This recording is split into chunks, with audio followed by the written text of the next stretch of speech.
morning, baby. I'm so tired. So tired. Me too, so tired. Give me a kiss. Oh. Dude, I look hideous. Note to self, don't ever get that close to a camera in the morning. Good morning, everybody. It's Vlogmas day 12.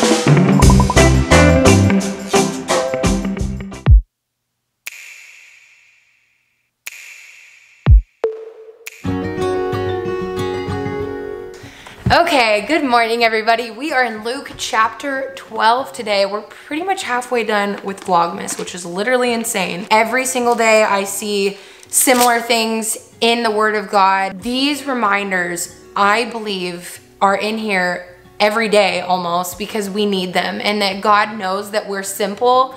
The Bible says that He knows that we're made of dust and He has mercy on us. And I can testify I am simple. I need simple truth. I need simple things to understand. And that's ultimately what I'm hoping that you're learning from this, is that the Bible is, I know that sometimes it can feel, especially when you're new to reading God's Word, and I know that so many of you are reading for the first time. Maybe it's been years, maybe you've never read it before and you're joining in on reading Luke, and that I just want to encourage you. I really do. I want to encourage you to keep going, keep digging, keep reading, and that I'm hoping that you can see that the Bible is simple, and there are simple truths in here for simple people, and that the Word of God is relevant for today. I want to point you guys to verse 3. It says, "Therefore, whatever you have spoken in the dark will be heard in the light, and what you have spoken in the ear in inner rooms will be proclaimed on the housetop." So once again, ladies, I need this reminder too, is that we are to be saying, Lord, let my words be few. Help me to be slow to speak, quick to listen. Put a guard over my mouth. Let everything that I say be pleasing to you, be glorifying to you.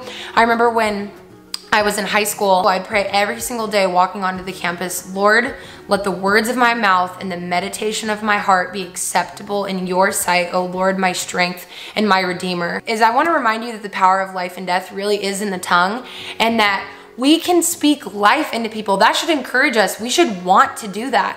And we should also recognize that at the same time, if we can speak life, then we can speak death, and we can really truly destroy people with our words. And so I just really want to encourage you to watch your words, to watch your mouth, and ultimately remember, it's what is in your heart. That's gonna come out of your mouth. So put in good, fill your life with truth, with love, with kindness, with Jesus ultimately. And because Jesus is love, that is who He is. And so when we fill our lives with Him, what comes out of our mouth is gonna be lovely. Verse 25 says, "And which of you by worrying can add 1 cubit to his stature?" And verse 29 says, "And do not seek what you should eat or what you should drink, nor have an anxious mind." Jesus is truly commanding us, do not have an anxious mind. Okay, I have an anxious mind. I can be anxious about everything and anything, but what does the Bible say to do? It says, be anxious about nothing, but pray about everything. The Bible says to not be anxious about anything, but to pray about everything. When our minds are on Him, that's when my days are full of joy, when His joy is my strength, that I don't go about my life in my own strength and trying to carry my own burdens. And you know what? So often I do. So often I go about each and every day just trying to get through. And Jesus is saying, I'm right here. I want to help you. Cast your care upon me. Tell me what you're worried about. He has the power to do something. He has the power to truly transcend your circumstances, to change you, to empower you, to break those bad habits, to stop believing those lies, to truly transform your life. Jesus has the power, because I need a power greater than myself. I try to do things in my own strength all the time, and I just can't. It's too heavy for me. And I have learned in my life, I know I'm only 22, but I've truly learned in my life that Jesus answers our prayers, that He is near, He is close.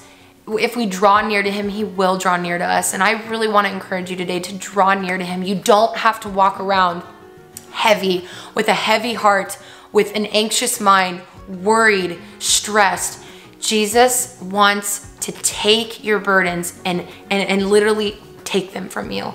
And even if that means you have to roll them back onto Him a million times in the day, He will help you. He will empower you to stop having an anxious mind, to turn your eyes upon Jesus, and to remember that when our eyes are on him, the things of this world really will slowly fade away. That is gonna be it for today. I hope you guys enjoyed. This has just been really fun. All right, we are having chicken immunity soup for lunch, the recipe that I showed you guys a few days ago. So let's serve it up. And Misa really wants some.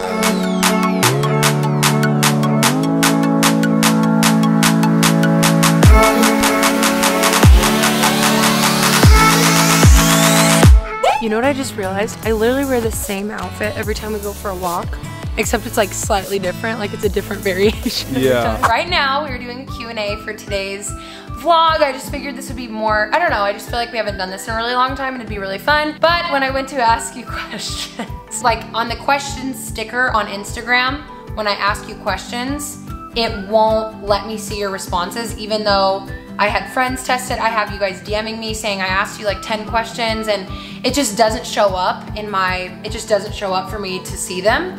And so I had you guys DM me, but if anybody knows how to fix that, or if there's a video on YouTube that you know, I feel like I've looked up everything and nothing is working. All right, so Alicia asks, how do you and Bo keep the spice alive in your relationship? Hot sauce. Hot sauce. We just are friends and we have fun. Yeah. And that makes our friendship and marriage fun. Yeah, we keep it, we flirt. It's true. You know, from the moment you open your eyes to the moment you close them, I'm like, you know, I just can't keep my hands off of you. No, don't say that. What you ask, how do you keep it spicy? I'm like chasing around the house, talk sweet to you, and baby girl. That's so cute. And then she also asks, do you think you'll be doing any online/virtual personal training? Yes, I do. That is what Bo and I actually were working on when we went to California to do a big fitness shoot. If you follow me on Instagram, you will know that. So, but it's gonna be different than you think. Like it's gonna be better than, it's gonna be so good. It's gonna be really good. So stay tuned. Stay tuned. I'm not gonna share everything on that. Let me take off like my put your, boots. oh my gosh. Cool.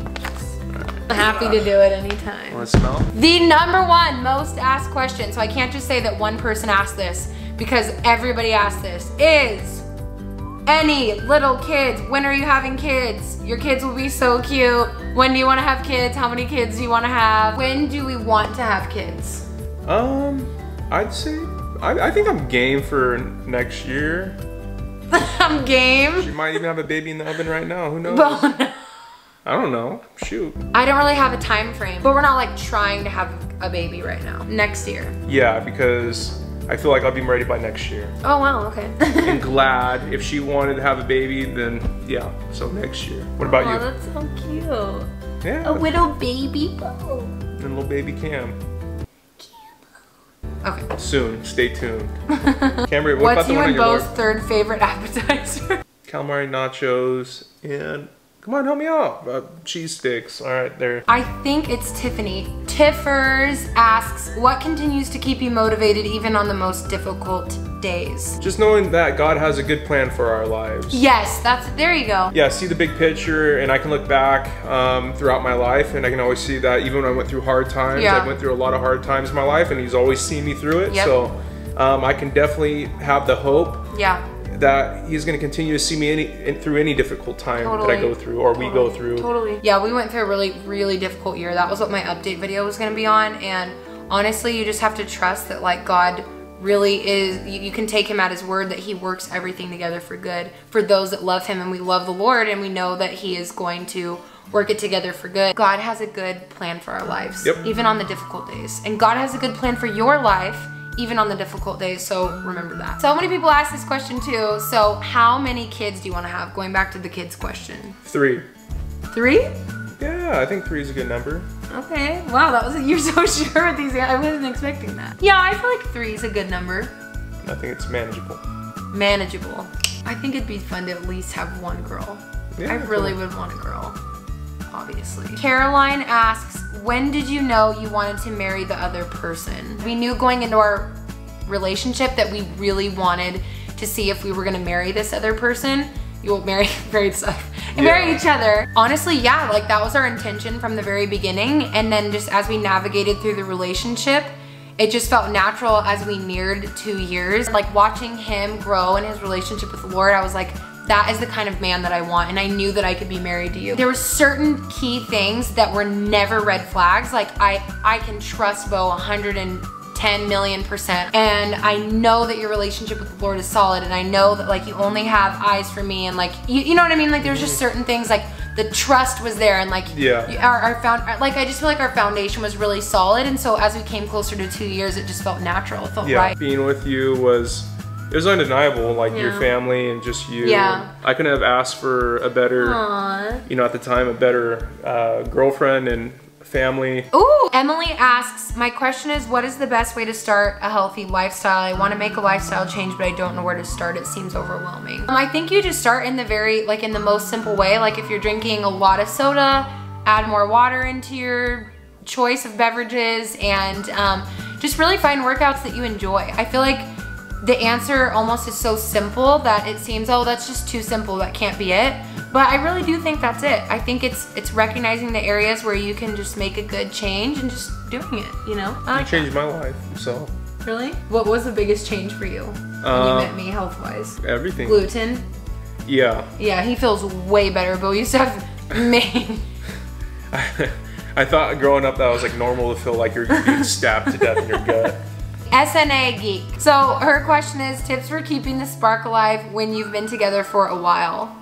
Honestly, Bo makes me laugh so hard. I don't even know if you've noticed it. I probably laugh a million times. All right, first it's the Lord. Yes. I don't know why I started with my thumb, but first it's the Lord, the big thumb. Number thumb. Without him, we can do nothing. Yeah. And I can be the most selfish person. There's qualities about myself that will literally can ruin the sparkle. So yeah, so I need the Lord in my life, and that's number one. You know, we're best friends, and we love living life together, and I love doing what we get to do together, and we love having this new dog. That helps with the sparkle too. We love our Mies. Even though he steals some of my shine, but Mr. steals your sparkle. Yeah, because you show him too much attention now. Oh, sweet. So me and him are on a competition with each other. It feels good having someone that loves you. Aww. And we show each other affection, and we say I love you, and yeah, I love being married to you. Thanks. I love being married to you too. Good. You better. Heck yeah, baby. Grace Thomas wants to know, how do you get over failure? I think the answer goes back to knowing that God has a good plan for your life. Like, I feel like this past year was like a failure.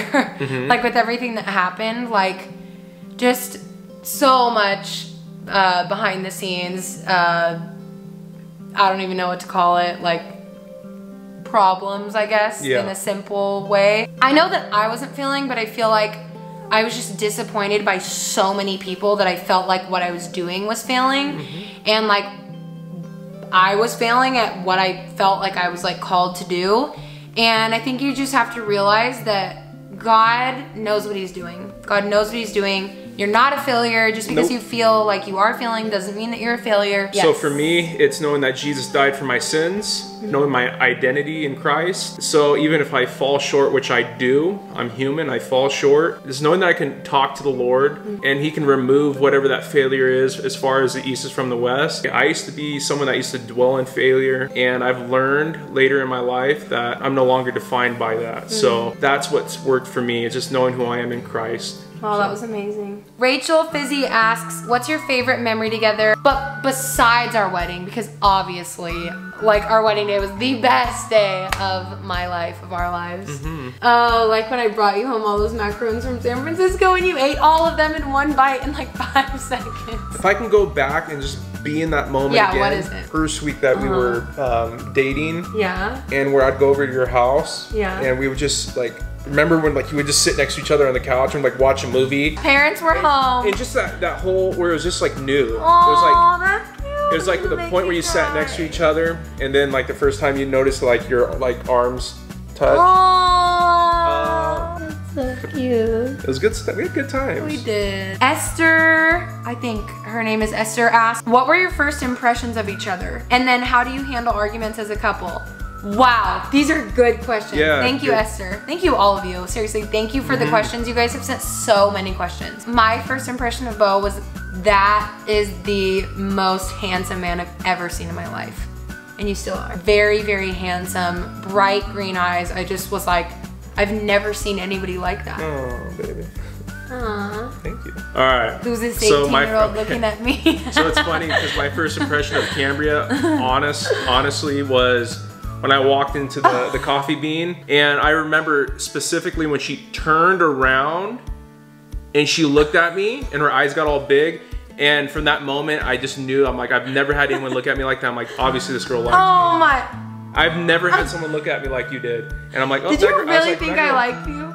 From the moment, I didn't know who you were, but I was like, you looked at me, and I'm like, well, that girl likes me. And I'm like, okay. You know, like, okay, and then how do we handle arguments? This is a good one. Number 1, forgive quickly. Number 2, say sorry quickly. Don't hold a grudge. Don't wait hours and hours. It's one thing to like wait to cool off for like a few minutes if you're obviously like not getting anywhere and just like kind of just like taking a minute to step back and away from the situation. Not taking hours or days to do it, and then really forgiving that person and like not bringing it up. We never bring up old arguments, ever. I think that is very destructive in a relationship where you've forgiven somebody, but then you bring it up later on in an argument. Well, you did this, and or saying like, we don't ever use like, you never do this, or I always do that. Like never and always is very aggressive. And so we just try to like express our feelings honestly as like reasonable, calm, mature adults. The final thing that I think is don't see arguments as this is a bad thing, like this is a bad thing that's happening right now. I used to think of it that way, like this is so bad that this is happening, but I've learned that really God does use arguments to work things out in both of you. And now I truly do see it as a growth opportunity, and I take the time to pray when Bo and I are having a disagreement, like, Lord, I know that you have a purpose in this, and will you just like work it out? Like, will you pull out stuff in me? And in that moment, I realized like I need to be more patient. Like instead of being frustrated, like I need to be more patient in this situation. Or like, what do you want to show me, Lord? Instead of always looking at the other person and what they did wrong, like look at yourself. You know what I mean? Like search your own heart. Know that it's going to be a growing opportunity, and it will bring you closer together. Yeah. So what I've learned from you is when you would praying for me. Even when you don't want to pray, pray. No matter what you're going through, is just to take the opportunity to take it to the Lord, and it will not only work in their heart, but it'll work in your heart as well. So amen. That's great, Bo. That's gonna be it for this Q&A. Really hope you guys enjoyed. If you did, give it a thumbs up and leave a comment below on any other questions that you want us to answer. Seriously, thank you for taking the time to ask these questions. Love you guys, and we'll see you tomorrow. Thank you so much. Bye.